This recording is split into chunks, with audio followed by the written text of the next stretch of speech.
Welcome to the Italian Wine Podcast. I'm Rebecca Lawrence and this is Voices. In this set of interviews, I will be focusing on issues of inclusion, diversity and allyship through intimate conversations with wine industry professionals from all over the globe. If you enjoy listening, please consider donating through ItalianWinePodcast.com. Any amount helps us cover equipment, production and publication costs, and remember to subscribe and rate our show wherever you tune in.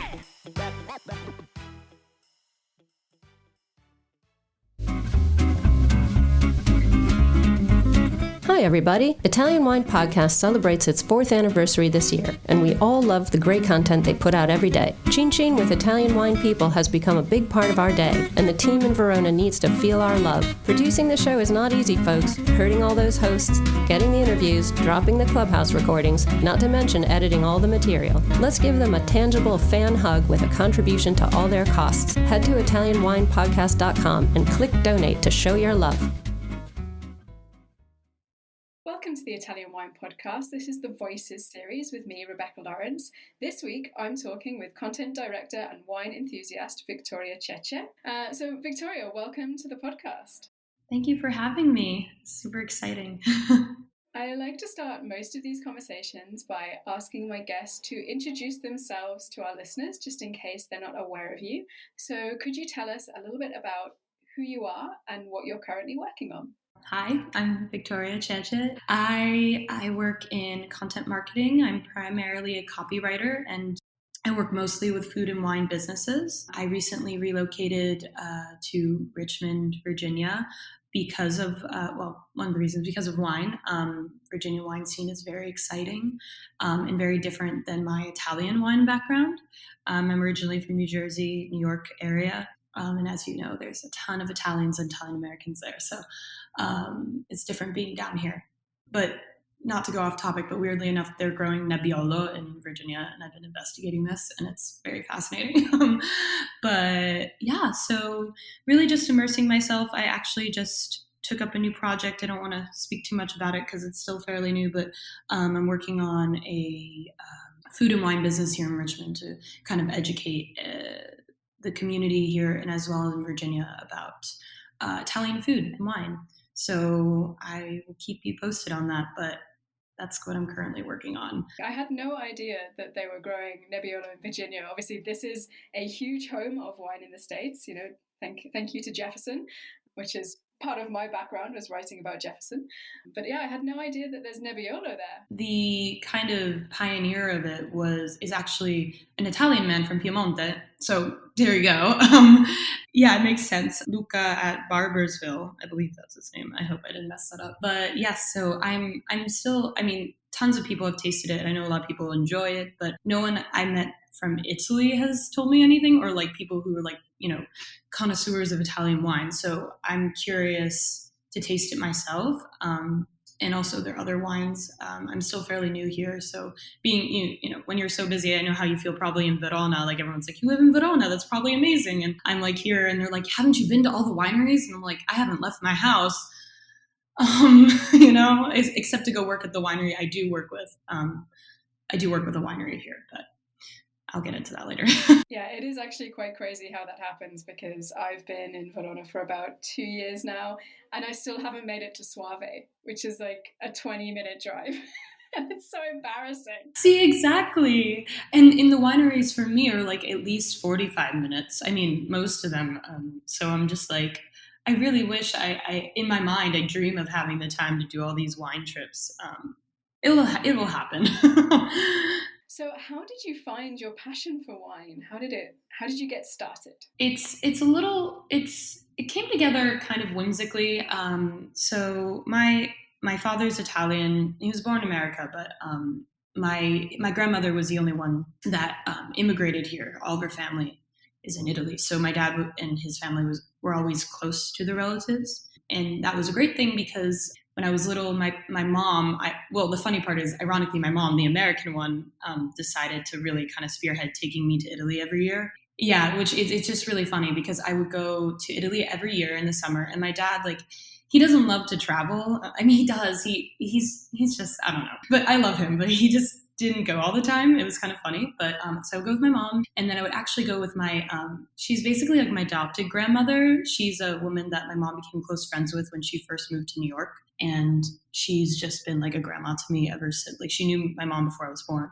And she's Napoletana, so she was like, of course I'll go to Italy, So I went every year, and that really exposed me to food and wine from a very young age. And it always like provoked this curiosity of why there was a difference between Italian American food and Italian food. Well, there's multiple different cuisines in Italy, and I wouldn't go, like we weren't going to, like Rome in the heat of the summer and dealing with tourists.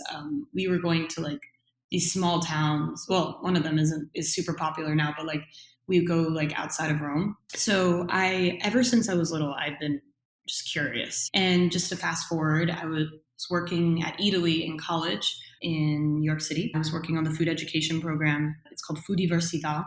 I started working with the wine director because we had a lot of events. So, when you work in a marketplace like Italy, you're constantly doing everything, which I loved. And I started tasting wines with her, and I just started to fall in love with Italian wine, because one of the reasons I fell in love with Italian food was because of all the microclimates and the versatility of the soil and the versatility of the history. I've always been a crazy history buff. And so wine just made a lot of sense, and I kind of just followed it. I probably should have mentioned this before, but when I was in college as well, I lived in Florence for a year, and I was able to work at community gardens there and really explore a lot of different avenues. I was still focused mostly on food policy in Italy. Clearly, I've deterred a little bit. I still am very much interested in it, but definitely wine had, stole my heart a bit once I came back. I was working at Italy, and it just kind of continued on from there. I worked as a wine sales consultant in New York for a while, and that's we had a small Italian portfolio. We were international, but I just continued it. And I have to admit, working and transitioning to something more directly in marketing it's been hard, because I'm not tasting wine every day like a wine sales consultant is. However, I've been able to focus my marketing skills into helping wineries, and that's something I'm hoping to do more in the Italian wine field. Again, being based in America, I've definitely focused more on American domestic wineries here. Yeah, it really does. And I was going to ask why you came to Italian wine, but you've managed to answer that question already. Like, how could you not love Italian wine, having had that experience, like formative experience growing up? Yeah, it's crazy. Like, it's just all around. And like when you're younger, most young kids, unless their parents are winemakers, you kind of don't understand the purpose of wine. Like, you see it at the tables and it has significance. But then once you start to grow that appreciation, and it's just incredible. And I'm also someone who really loves olive oil. I really love olive oil. And fortunately, a lot of, winemakers or just grape growers are also olive oil makers, because, they grow together, olive trees and vines oftentimes in Italy. So it's just been, I just feel really grateful to have the experiences I've had, and also be following them. And actually, speaking of experiences, one thing that you didn't mention in your background is I understand you've worked harvest, which is a notoriously difficult job. So how did you come to do that, and how was it? I did really skip a lot of steps in my journey. I feel like because I tend to rant about it, I always am like, let me just give the sped up version. But yes, I did work harvest, and it's very great that you asked that, because it was very important in my transition from working as a sales consultant to being basically a freelancer and working with food and wine businesses, and building their brands essentially. And so I did harvest in 2019. Fortunately, I chose to go then, because that was right before the pandemic hit. So I feel really grateful about that. I went to Sonoma County, California, and it was really funny because the person who was really helping me facilitate my harvest dreams, they were like, well, if you want to go right to Italy, like that you can, but it's a little more difficult. And, of course I wanted to go to Italy, but I was like, I spent a lot of time in Italy, and I will go back there. I know I will be there. But I've always, really put down California wines. I never really cared for them. Like, now it's changed It's changed. Anyone who listens to this, I'm not the same anymore. But I really didn't have any expectations, going to California. So I did it. I stayed there for like almost 4 months. I worked with a custom crush facility, small facility in Santa Rosa, called Inspiration. And it was amazing. I mean, working at a custom crush allowed me to work with different clients and different needs and different fruit of different, varietals, quality. And you really got to see the whole landscape of like Maine. I don't know if I could say Maine, but, Sonoma, Napa viticulture, because people would bring fruit from all over, or even up in Humboldt County. And so, yeah, it was incredible. Also got to learn about all the different Italian varietals that are being grown out there, which was really fascinating. I drank, which was really interesting. I traveled all the way north, like almost near the Oregon border, and ordered a Barbera. It was like 15% alcohol. It was a lot, but it was like this tiny vineyard. It was an amazing experience. I mean, harvest isn't easy. It definitely isn't for everyone, but it changed my whole perspective on the industry. I really want to do a harvest again. I'm actually going to do a mini harvest situation in Virginia, since I can't take fully off for work. So I'll be again in the winery for like 2 days a week. So I'm excited about that. It's not something I've managed to do, but I've always thought that although it is incredibly hard work, and that shouldn't be underplayed, like you say, it does give you this completely different perspective. You're right up close and center with the grape varieties, and you just experience the different side of the wine industry, particularly for someone like myself who's been working as an educator or a presenter of wines. I think it just gives you so much more to add to your stories. Oh, absolutely. And it really shows you what you care about, like within winemaking. And it really just shows you how, winemaking is a business on one side, like, grape growers, winemakers, they have to make money. And when you come from a sales background, you kind of forget that. But then, I mean, and not to say that as a, sweeping generalization, but like you have to get back down to the nitty gritty of it. And for me, yeah, it was absolutely amazing. Like I fell in love with just being covered in grape juice all the time and finding seeds in my boots.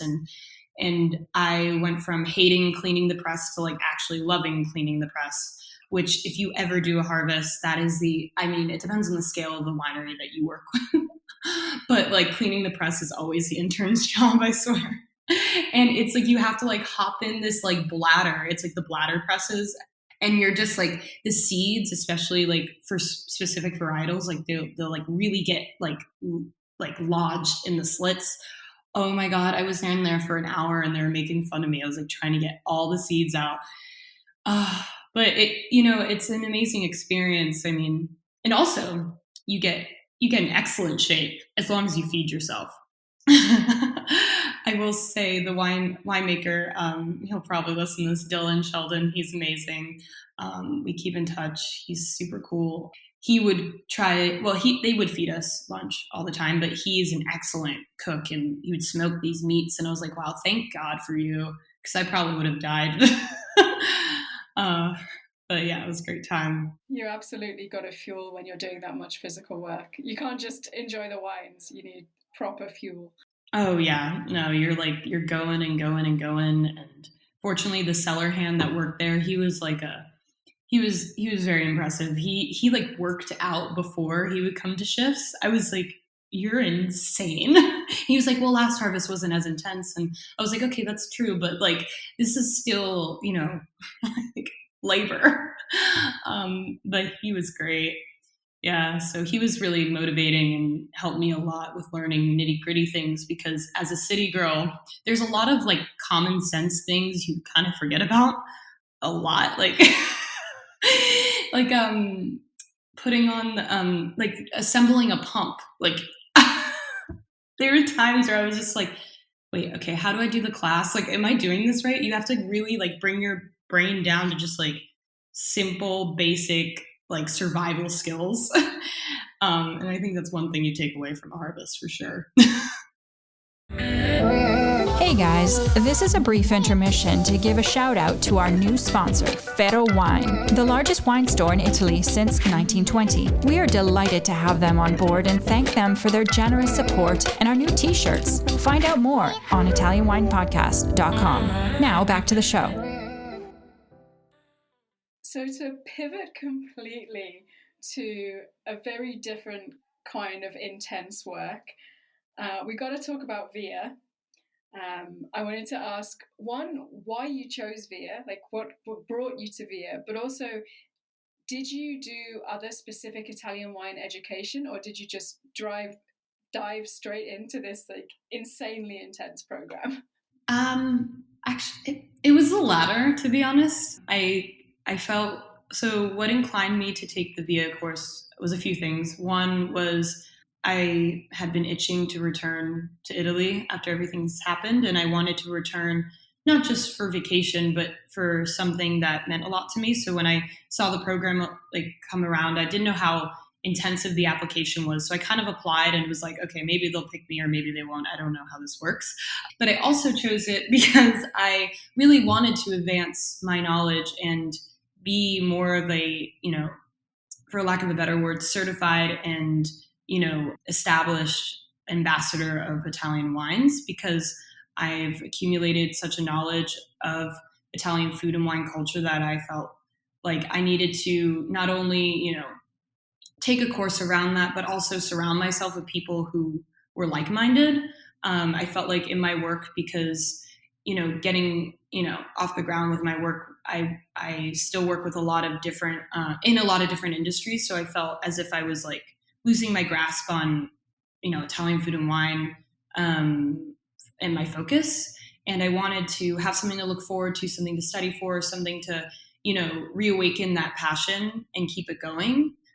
And that's really what VIA did for me. I have to be honest, going and doing the program reminded me of, a lot of knowledge I already had, a lot of knowledge that I didn't have, of course, and how much more I need to study. I'm only not that long out of college, but I felt like I forgot how to study for a moment. But it reminded me of what, really drives me in my life and what makes me happy. And that's, working with Italian wines, Italian food, and being an educator around that and being a storyteller in that realm. That's, I mentioned Italy before. That's what got me to that position, was something that was a passion of mine. And I really missed that. And I really missed having that element around me all the time. I wish I could always write about Italian food and wine. I'm working on it, but you have to pay the bills. Yeah. And actually, you touched on the importance of surrounding yourself, particularly if you are not working with Italian food and wine every day, having the advantage of those connections, that community. From many editions of VIA, people talk about having found, lifelong friends and colleagues. And I do think that helps completely immerse you in the world of Italian wine, even if you can't do that in your kind of everyday work. Absolutely. I 100% agree. I didn't anticipate to meet the people I did. I really came in with kind of blindly, I think, and not to give any benefits to a pandemic, but I think having the pandemic and being so eager to want to connect to Italy again and to connect to new people again, made it so much more impressive, I met some really awesome people and people in very similar fields as me. And, I have to say, like, I came back and I felt like a new person. Like, I felt like, okay, I remember now, I, remember what I'm focused on. And yeah, it was amazing. Talking about the pandemic, we can't ignore it. As someone who has been working with wineries to aid them in their marketing, their content, this kind of stuff, I wondered what kind of changes you've seen occurring during the pandemic. Has it been difficult to convince people to move towards kind of social media and digital marketing? Or do you think the pandemic kind of helped do some of that convincing for you? That's a great question. It really depends. I would say now people are very much eager to build their brands and really go after their dreams. I would say if we were talking maybe a year ago, most people were very, still dealing with all the uncertainty. Again, we still have uncertainty now, but we've seen a lot of people come out triumphant and find ways to market their business and get really creative around it. I think in the wine business, it really depends on where your winery is located and what politics are around that. And I don't mean to dive into that, but with California and fires, or South Africa and the alcohol ban, it's been very different all around the world. I would say in Virginia, since I've been here, it's been very positive. Now there's a lot, like wineries are open back up. People are very eager to go outside, and I don't know if you've ever been to Virginia, but Virginia has a stunning countryside. The Blue Ridge Mountains are phenomenally beautiful.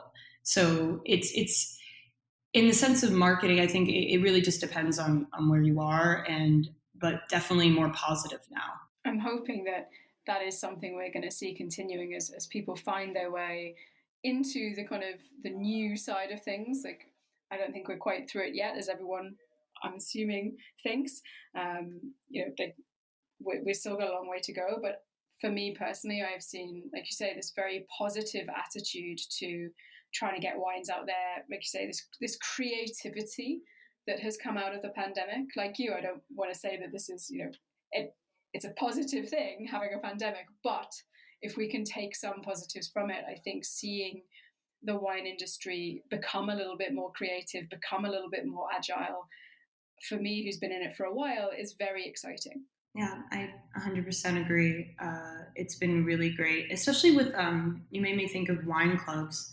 Like, many people have really thought outside the box about wine clubs, especially because, having to deliver to people from home and to their homes and whatnot. And yeah, absolutely. And I think people actually have become more aware of the power of content marketing, social media marketing, SEO. Like, I think a lot of wineries and food businesses, especially since they were severely hit, they really have started to realize the power in that for them. When you stop getting as much foot traffic and tourism, you're like, how do I reach my market? And yeah, it's been really fascinating. So I have to ask you specifically about Italian wine. So I wanted to ask if you could share maybe a wine or a grape variety that you've been particularly enjoying recently, maybe something you discovered during Via, or maybe something that you've returned to as a sort of beloved favorite wine. Am I allowed to answer this question like in two parts? Because it's being that it's summer, like, and this is going to sound so simple and not even like, people probably hear this and be like, she took the Via course and this is what she chooses. But really, to be honest, what I've been craving right now is just to sit on a beach, preferably in, just on the Mediterranean somewhere, probably in Campania, drinking a glass of Falanghina. If I could just have that, I would be very happy right now. It's a simple, Falanghina is a great grape, but it's just like, to me, growing up and going to Campania and in Lazio and like having white wine on the beach, that's what I've been just dreaming of. So there's that. And then on the other side, I've actually been revisiting, surprisingly, more Etna wines. I mean, I know that they've become super popular, but people around me have actually been asking me more about like different wines from Sicily. And I actually just had an Etna Rosso from Custodi, oh my gosh. The P, it begins with a P. Oh my gosh, it's escaping me. Anyways, it's just been wonderful to kind of revisit more, volcanically driven wines, like because drinking a lot of Virginia wines and wines from domestically don't necessarily have that character. And it's been kind of fun, kind of like honing in on one region and relatively, and kind of just diving right in. I also really did enjoy the tasting of Sicilian wines during Via because I hadn't done that in a long time. And it was, after doing like all the Nebbiolo and like my whole palate going crazy, it was like a little better. So, but no, the Nebbiolo is fabulous. But yeah, so it's definitely been a contrast. But with this heat, I really just want. And there's this beach bar that I used to go to that would they have this sparkling, like not even, it was like a frizzante. It was like a frizzante, like falangina. Oh my gosh, like in the sweltering heat, that could cure you. Yeah. Just that sounds like the amazing, like the most perfect wine for the Italian hot summer, because also in the Veneto here, we were talking before the record that it's super hot, it's really humid, and the idea of a slightly frizzante falangina, oh, I love it. So I'm in the habit of closing these interviews by asking what's next for you on your Italian wine journey. As I guess Italians say, buona domanda. So I mentioned at the start of this interview that I am pursuing a business. And I guess that would be my next step. I am working, there's another gal here in Richmond that I met recently. We've just kind of become friends, but she does an Italian food pop-up. And she's probably the only one in the city that really makes good Italian food. And I hope whoever listens to this is going to hate me for saying that, but I have to be honest. And when I tried her food, I was like, okay, this girl has a nonna and she's doing something. And so we're going to hopefully like work on a couple, I hopefully can work with her to maybe do some Italian wine dinners here. And that's going to be part of my business as well. I'm building a small e-commerce business here, retail, for mostly olive oils and Italian food products. I am considering dabbling in wine, but, working in imports is, a whole other story. But I do have a trip planned to Italy in end of September through October. So we'll see what happens there. I definitely plan on going to many, many wineries just because I have to. And so, I guess that's part of my journey is moving forward is hopefully enhancing the storytelling element for Italian wines in my life and Italian food. That sounds really exciting, and I have to say September, October is my favorite period in Italy. It's when I first fell in love with Italy, was traveling kind of late September, early October, and I really feel like the country it's never in a bad light, there's no bad season to be in Italy, but that period in particularly, you've got like harvest just closing up, everything just has that beautiful light. So I'm almost a little bit jealous, even though I'm already here, because I'm dreaming of that previous trip. I can come by and drag you out of the office, just like knock on the door and be like, we have wineries to go to. Victoria, thank you so much for joining me on the Italian Wine Podcast today. It's been so great to finally have you on as a guest. Where can our listeners find you online or on social media? So on social media, you can find me at _Victoria Cece. I also did just recently revitalize my blog. It has kind of a funny name, and it also has a social media handle, and I'm probably more active on that. And it's a Slutty Spaghetti. It's SLUT Spaghetti. That is me, and I probably would encourage you to follow that because it's a lot more interesting. I'm rarely on my main Instagram account unless I'm posting random memes when I'm bored. So, guys, go and check out what Victoria is doing. Thank you to everyone for listening. Don't forget to follow us on social media, subscribe, and of course, donate on the website to make sure we can keep these great conversations flowing. Victoria, thank you so much again. Thank you.